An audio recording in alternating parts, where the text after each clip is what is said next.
Hello mga kapaps! Ngayon po ay day 1 ngayong week 30 ng ating pagpapagawa ng second floor. At ito nga po mga kapaps, tingnan natin. Wala na po mga frames or formas sa ating beam. Pero may natira pa po yung sa ilalim. Lahat na sa ilalim. Kasi hindi pa po siya fully matibay. O full na ano, yung hard ba? Charing. Basta, yun na.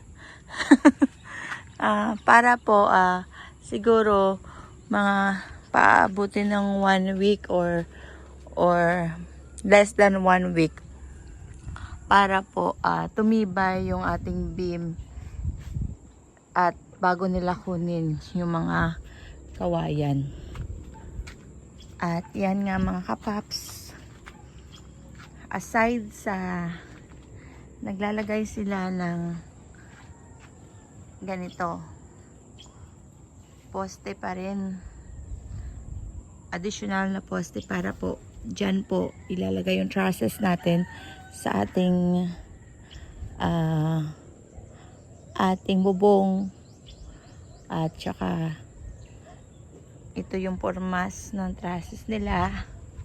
At syempre lalagyan po ng bubuhusan po nila. At kanina po nagsimula na sila mag-asintada dito sa ating firewall. Yung ating firewall po ay 6 po yung ating hollow block sa ating. Yung HB natin ay size 6. Pero dito sa gilid ito ay 4, size 4 po. Ayan. Mga materials po na gagamitin sa bubong: C4 lanes 2x6, 20 pieces, 2x4, 30 pieces, at saka yung long span natin, shampoo yan na mahaba. At meron din tayong angle bar at saka flat bar. Meron din po tayong end flashing, wall cup flashing, gutter, Spanish gutter, and fascia cover. Pero hindi pa po dumating, in order pa po natin yon. Mahigit 85,000 na po yung ating materials sa bubong. Yan po. Medyo mataas na yung asintada. Ito po yung space. Hanggang dito. Kasi po, ngayon ko po binidyohan kasi hindi ako makaakyat bukas. Kasi pagising ko bukas, siguro,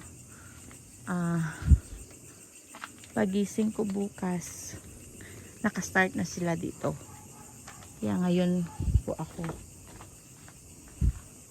dingin.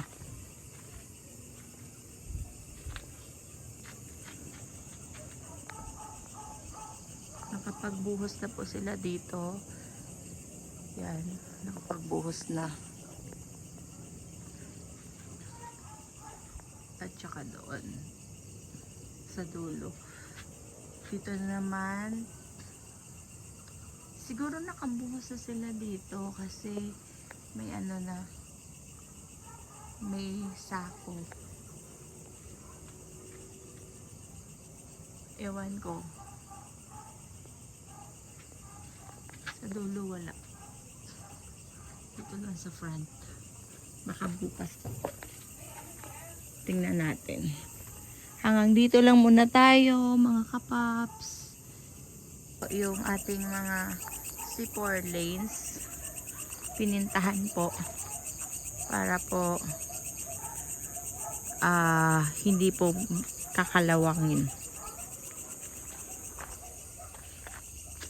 Mga kapaps, tingnan natin yung gawa nila. Ito po yung gawa nila, guys. Yun pala,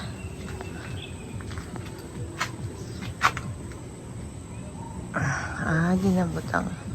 Nilalagay lang pala Kala ko po, gagawa sila ng ano, or gagawa pa rin sila siguro. Ito yung ating bubong pala, simula dun sa harapan, gumaganito. Sa harapan mataas, hindi masyadong mataas hanggang dito sa dulo. Yan yung pinaka mababa. Tingnan natin dito. Yan.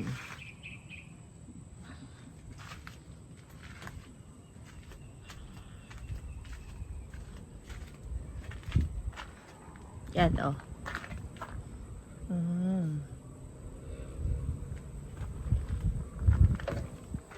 Yan.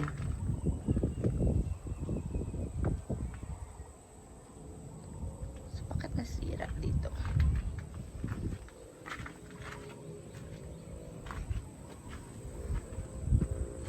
Kasi dadaanan pala ng ano, ng C4 lanes.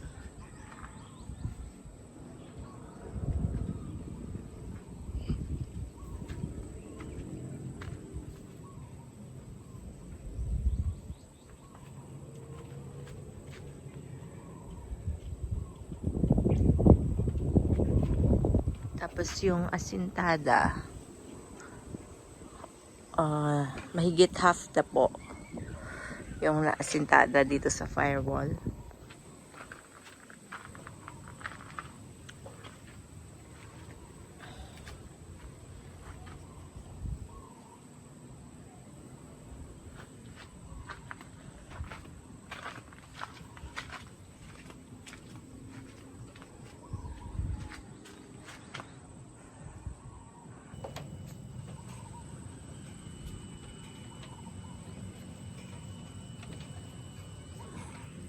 Ako sa ilalim.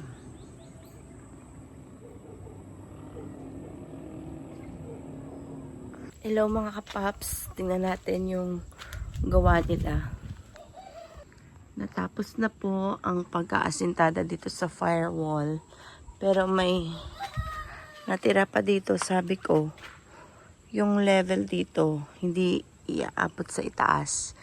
Gagawin na lang na 120 cm para po makita ko yung view tuwing umaga dito sa kabilang side.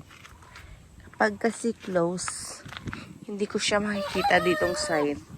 So gusto ko makita dito sa kabila. At syempre dito wala namang masyadong view kasi wala pang bahay. Yan mga kapaps. At ito na nga, dito lalagyan pa ito ng hollow block sa itaas para po sa ating bubong. Ganon din po dito. Nakaumpisa na po sila dito. Yan mga kapaps.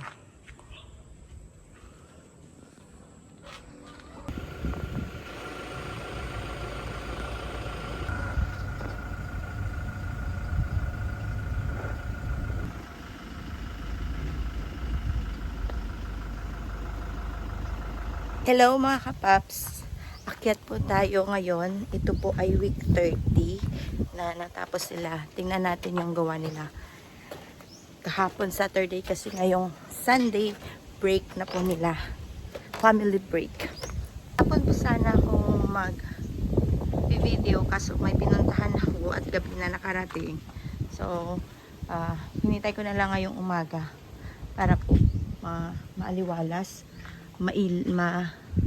At hindi madilim. Yan mga kapaps, yung natapos po nila kahapon, weekend po nila, yung last day po nila sa week 30 ay dito sa gilid, pag-aasintada dito sa itaas. At kulang pa po tayo ng 50 na HB or hollow blocks para po dito sa gilid, hanggang dito sa gilid. Kasi po, kailangan po pag firewall, dapat 6 po yung size ng ating hollow blocks. Pero dito sa sa lahat ng side except dito sa firewall natin ay 4 na po. Yan.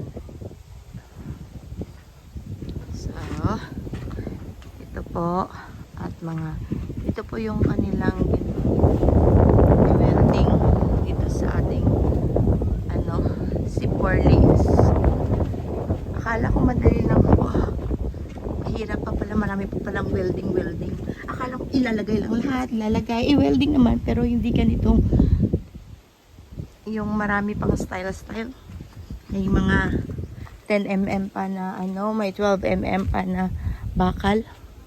Dito na po na tayo mga kapap sa week 30 kasi sobrang init na. Bye!